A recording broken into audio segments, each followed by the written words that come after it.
तो हेलो दोस्तों, ITI board में आप सभी लोग का एक बार फिर से स्वागत है। आज से जो है दूसरा वीडियो है second year electrician second year का, जिसमें हमने आपको पहले वीडियो में बताया है कि जनरेटर क्या काम करता है, जनरेटर का कार्य क्या है और जनरेटर कौन सी ऊर्जा लेती है, कौन सी ऊर्जा देती है। मोटर कौन सा ऊर्जा लेता है, कौन सा ऊर्जा देता है। ठीक, मोटर का कार्य क्या है, जनरेटर का क्या कार्य क्या है। ठीक, उसमें हमने आपको सिंप्लीफिकेशन मतलब साधारण तरीके से समझाया है मोटर और जनरेटर।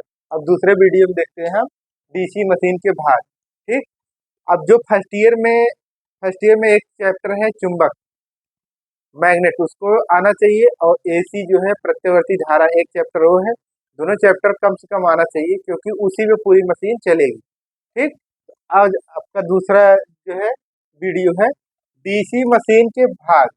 और वीडियो शुरू करने से पहले आप लोग चैनल को जरूर सब्सक्राइब करिए, शेयर भी करिए और अपने दोस्तों के पास शेयर करिए ज़्यादा से ज़्यादा, जिससे इस तरीके से बेहतर क्लास जो है आपको आपके पास चली जाए। अगर आप वीडियो सब्सक्राइब किए रहेंगे चैनल, तो जब हम वीडियो डालेंगे तुरंत आपको मिल जाएगा। ठीक, और अच्छे तरीके से पढ़िए, जो ना समझ में आए उसको कमेंट करिए और अच्छे तरीके से समझाने की कोशिश करेंगे। ठीक, अब आगे देखते हैं डीसी मशीन के भाग। डीसी मशीन में क्या क्या होता है। स्टेटर होता है, आर्मेचर होता है और दिक् परिवर्तक होता है। स्टेटर क्या होता है, अस्थाई होता है। अस्थाई अर्थात ये नहीं चलता है, नहीं चलता है अर्थात गतिमान नहीं होता है। डीसी मशीन चलता नहीं है, सॉरी, स्टेटर चलता नहीं, स्टेटर अस्थाई होता है। उसमें कोई भी गतिमान या कोई भी मूवमेंट पार्ट नहीं होता। ठीक, अब आर्मेचर आर्मेचर ही घूमता है। ये जो भाग है बीच वाला भाग, ये आर्मेचर ही है। आर्मेचर क्या है, आर्मेचर को एक और नाम से बोल सकते हैं घोड़क। घोड़क, इसी को रोटर भी बोलते हैं, घोड़क या रोटर, रोटर के नाम से बोलते हैं। रोटर रोटर मतलब रोटेट करना, घोड़क मतलब घूमना। ठीक, दिक् परिवर्तक मतलब कम्यूटेटर, इसको इंग्लिश में बोलते हैं। ये क्या होता है, धारा की दिशा, किसकी दिशा, धारा की दिशा। कौन सी धारा, विद्युत धारा की दिशा को बदलने का काम करता है, बदलने यानी परिवर्तन करने का काम करता है। ठीक, अब आगे देखते हैं। ये जो सबसे बाहर वाला पार्ट है, सबसे बाहर का पार्ट है, इसको योक बोलते हैं, योक। और योक हमने पहले ही बताया है कि अगर मोटर या जनरेटर बड़ा है बड़ा है तो उसका योग किस धातु का बनेगा, कास्ट स्टील, कास्ट स्टील का बनता है।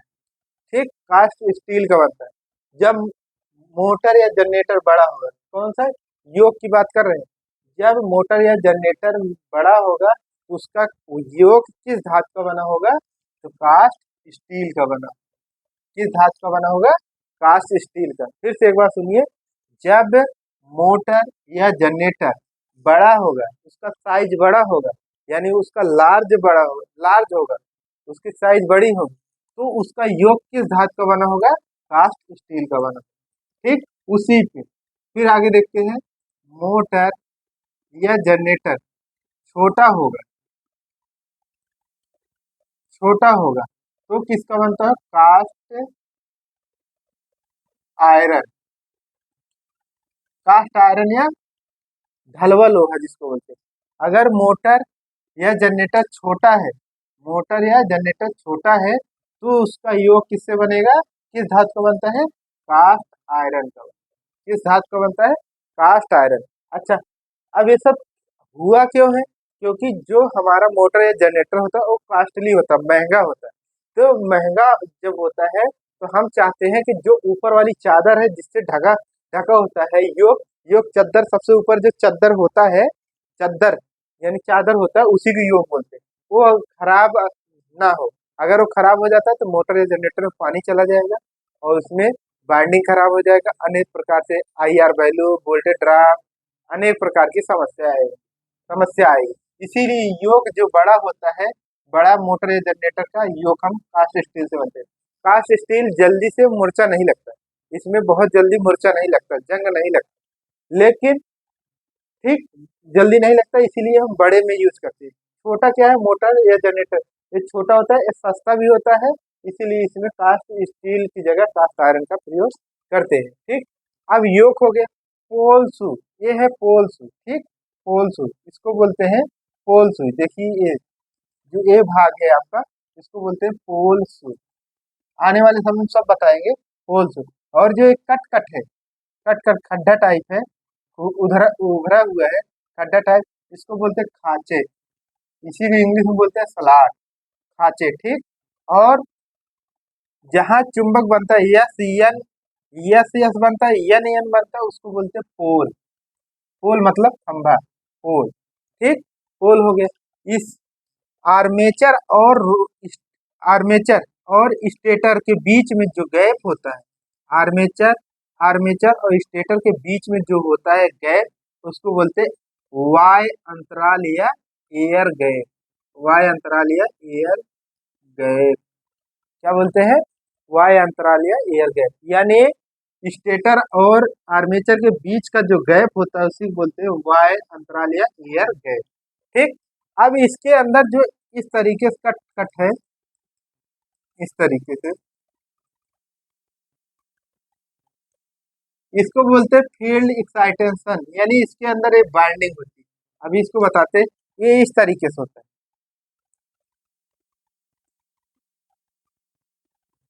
इस तरीके से होता है, इसके ऊपर इस तरीके की बाइंडिंग लपेटी हुई, इसी को बोलते हैं फील्ड कॉइल या field coil, F C, field coil. ये लेकिन यहाँ पे एक्साइटेशन कॉइल बोले, एक्साइटेशन मतलब उत्तेजित कुंडली, उत्तेजित कुंडली, क्योंकि सप्लाई जाएगी यहाँ पे, एक्साइट होगा, मैग्नेट बने यहाँ पे, मैग्नेट बने। ठीक, मैग्नेट बने, यहाँ पे मैग्नेट बने। ठीक, इस तरीके से है। अब इसमें आगे देखते हैं। ठीक, आगे देखते हैं।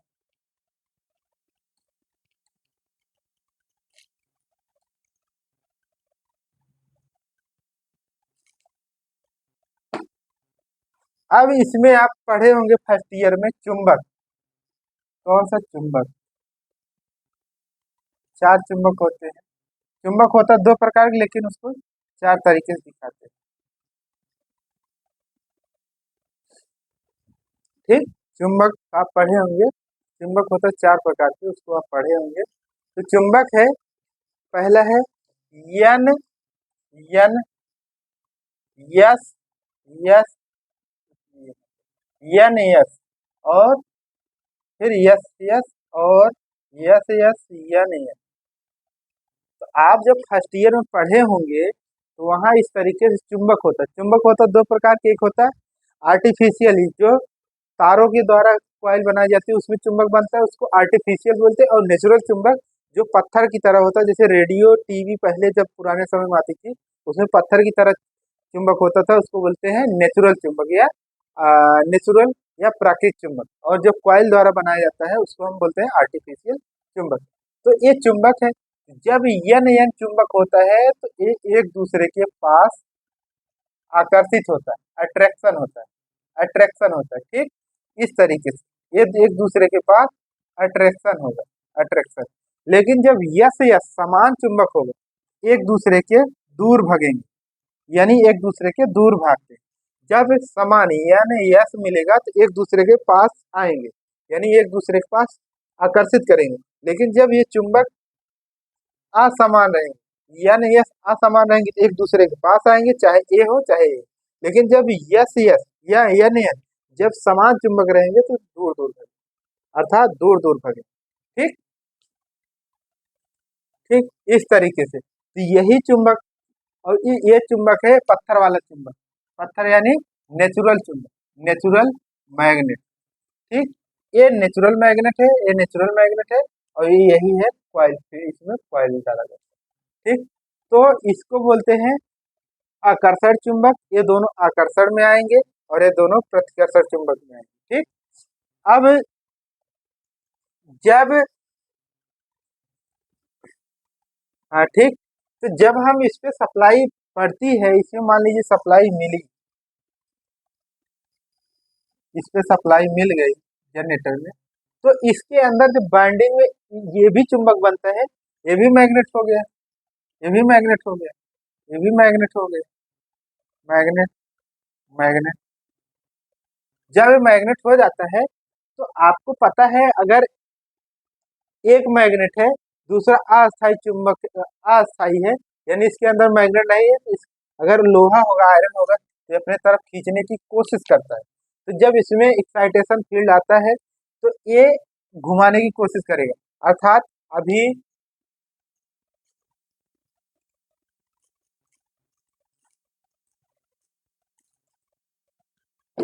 जब सप्लाई होती है तो मान लीजिए एक, दो, तीन, चार, तो जब ये घूमने की कोशिश करेगा, ये नहीं घूमता, ये रोटर, जब रोटर घूमने की कोशिश करेगा तो ये यस यस रहेगा, इसके अंदर भी चुंबक बनता है, यन, यन, यस, यस।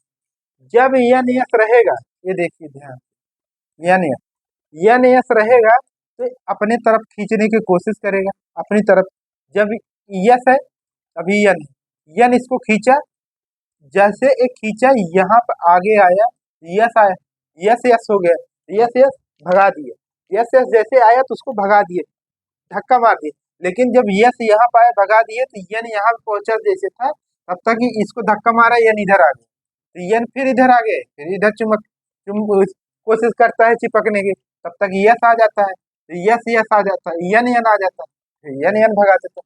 अर्थात इसमें कहानी यही है कि यन यन जो है एक दूसरे के दूर भागते हैं, एक दूसरे के दूर भागते हैं, लेकिन यन यस हो, लेकिन यन यस जो है, यस यन एक दूसरे के जब पास आते हैं, ये दोनों आकर्षित करना चाहते हैं, लेकिन ये दोनों दूर भगाना चाहते हैं, तो इसी आधार पे मोटर जनरेटर, आपका डीसी जनरेटर चलता है, डीसी मशीन चलने लगता है।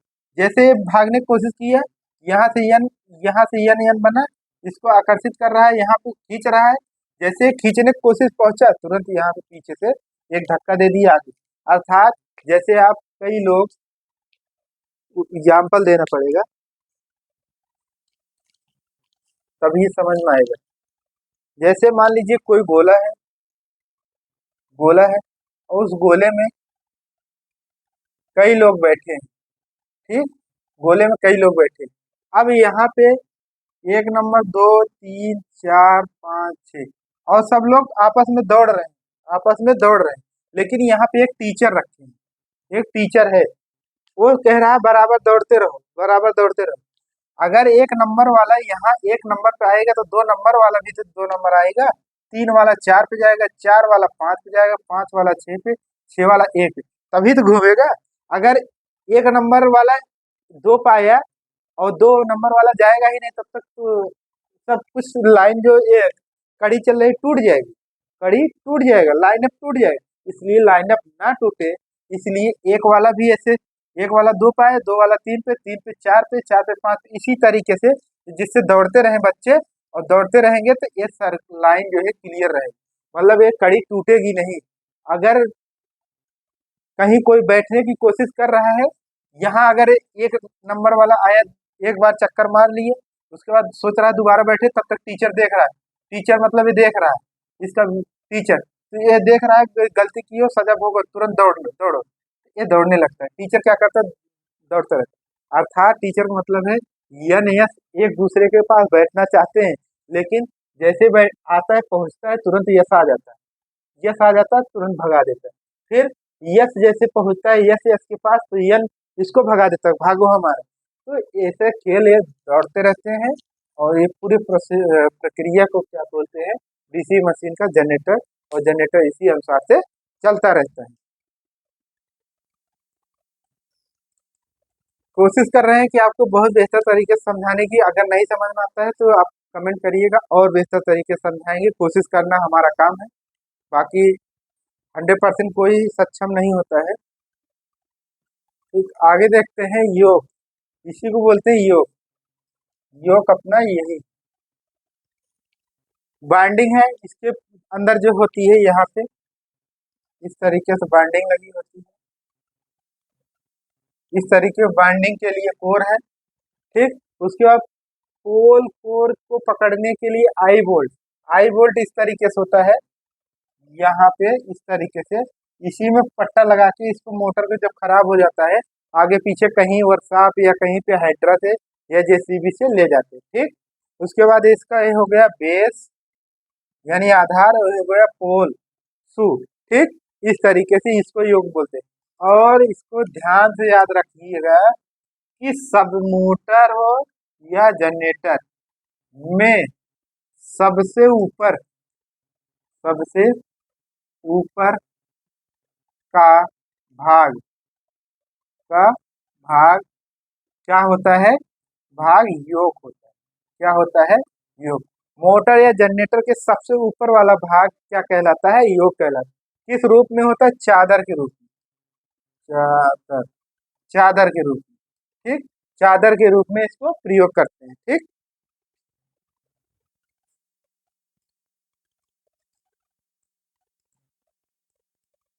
ठीक, आगे देखते हैं पोल शू किस तरीके से होता है।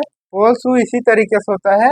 देखिए, जब पोल शू इस तरीके से होता है और ये वाला भाग कहाँ पे होता है? जब स्टेटर स्टेटर बनता है, उसी स्टेटर में इस तरीके से निकलता है, इस तरीके से निकलता है।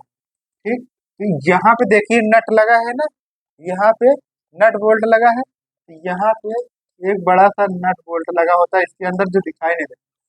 ठीक, नट बोल्ट भी लगता है, इसके पास वेल्डिंग भी करते हैं। क्या करते हैं? वेल्डिंग भी करते हैं, जिसे हिले ना। ठीक, उसके बाद यहाँ पे भी दो पॉइंट होते हैं, यहाँ पे जो ये होता है, यहाँ पे भी इसको नट बोल्ट लगाया जाता है, जिससे अगर ये खराब हो जाता है ये वाला पार्ट, इसको निकाल के रिप्लेसमेंट किया जाता है, बदला जा सकता है, बदल देते हैं इसको। ठीक, और सबसे ज्यादा मैग्नेट चुंबक कहाँ बनता है? कोर पर बनता है। चुंबक सबसे ज्यादा कहाँ पर बनता है? यही कोर पे बनता है, बीच में सबसे कम बनता है। ठीक, इस तरीके से होता है, इस तरीके से पोल होता है। अब आगे देखेंगे फील्ड बाइंडिंग या बाइंडिंग कितने प्रकार का होता है, इसको देखते हैं। ठीक, आगे देखते हैं फील्ड बाइंडिंग यानी डीसी मशीन में फील्ड बाइंडिंग क्या होता है। तो कितने प्रकार का होता है? तीन प्रकार के। कौन कौन से? Shunt field winding, shunt machine या shunt field winding, series machine या series field winding, compound machine या कंपाउंड फील्ड बाइंडिंग। ये आपको एग्जाम में मिलने वाला है सेकेंड ईयर में। ठीक, सेकेंड ईयर में जितना लापरवाही करते हैं उतने लड़के फेल हो जाते हैं, उतने लोग ही फेल करते हैं, क्योंकि उनको पता होता है फर्स्ट ईयर में पास हो गए, सेकेंड ईयर भी उसी तरीके से पास हो जाएंगे, कोई दिक्कत नहीं, 70-33 ला के पास हो जाएंगे। लेकिन एक बार जो फेल हो जाता है ना, फंसता है बहुत बुरे। इसलिए आप ऐसा काम मत करिए, चाहे जहाँ पे हो। आप अपने अपना फ्यूचर अपने आप स्वयं जानते हैं, सुधार सकते हैं, क्योंकि 1 घंटा 2 घंटा आप पर डे पढ़िए, बूझ बूझ से घड़ा भरता है। ठीक, तो ये है जो संट मशीन या संट फील्ड बाइंडिंग, इसको संट फील्ड बाइंडिंग बोल सकते हैं। ठीक, इसको भी सीरीज फील्ड बाइंडिंग बोल सकते हैं, इसको कंपाउंड फील्ड बाइंडिंग बोल सकते हैं। इसी के अनुसार इसको मशीन भी बोलते हैं, shunt machine, series machine, compound machine. अच्छा, क्यों कह रहे हैं? क्योंकि संट मशीन में जो है आर्मेचर है, इसको A1 A2 इसको आर्मेचर बोलते हैं। आर्मेचर, ये भी आर्मेचर, ये भी आर्मेचर। ठीक, ये सब तीनों आर्मेचर है। ठीक, आर्मेचर के पहले आर्मेचर के पहले ना तो सीरीज में नहीं हुआ है, ये पैरेलल में कनेक्शन हुआ। पैरेलल में ध्यान से अगर देखिएगा, इस तरीके से बाइंडिंग है, क्या इस तरीके से बाइंडिंग इसको इस तरीके से कर सकते हैं? कर सकते हैं, बाइंडिंग खींच लेंगे तो ये हो जाएगा Z1 Z2। तो आर्मेचर के जो समांतर में कनेक्शन होता है, जो extra binding extra field binding use करते हैं, उसी को क्या बोलते हैं? शंट फील्ड बाइंडिंग या शंट मशीन। ठीक, तो शंट फील्ड या शंट मशीन, अगर आप एक्स्ट्रा आर्मेचर की एक्स्ट्रा फील्ड बाइंडिंग लगाते हैं उसको शंट फील्ड बाइंडिंग बोलते हैं। उसी के बाद आर्मेचर के सीरीज में आर्मेचर के सीरीज में यानी श्रेणी में फील्ड बाइंडिंग अगर जोड़ते हैं तो सीरीज फील्ड बाइंडिंग बोलते हैं, सीरीज फील्ड बाइंडिंग। अब वही कंपाउंड यानी दोनों को मिला के बोलते हैं कंपाउंड, अर्थात सीरीज सीरीज प्लस पैरेलल बन के क्या बोलता है? Compound. Compound. Series plus parallel, ये बाइंडिंग देखिए यहाँ पे लगा, ये बाइंडिंग यहाँ पे लगा, इसी को बोल दिए कंपाउंड। अर्थात सीरीज और संड को मिला के जो बाइंडिंग बनता है उसको कंपाउंड बनता है। कंपाउंड बनता है मिश्रित बाइंडिंग, बाइंडिंग, ठीक, मिश्रित बाइंडिंग। यही आज आपका लास्ट है, इसी पे यहाँ समाप्त करते हैं। अगर वीडियो आपको अच्छा लग रहा है तो चैनल को जरूर सब्सक्राइब करें, शेयर भी करें, और ज़्यादा से ज़्यादा आप शेयर करिए, सब्सक्राइब करिए, लाइक करिए, और हम इस तरीके से बेहतर तरीके से क्लास चला रहे हैं। धन्यवाद, thank you, all the best. जहाँ पर रहिए स्वस्थ रहिए और ज़बरदस्त पढ़ते रहिए।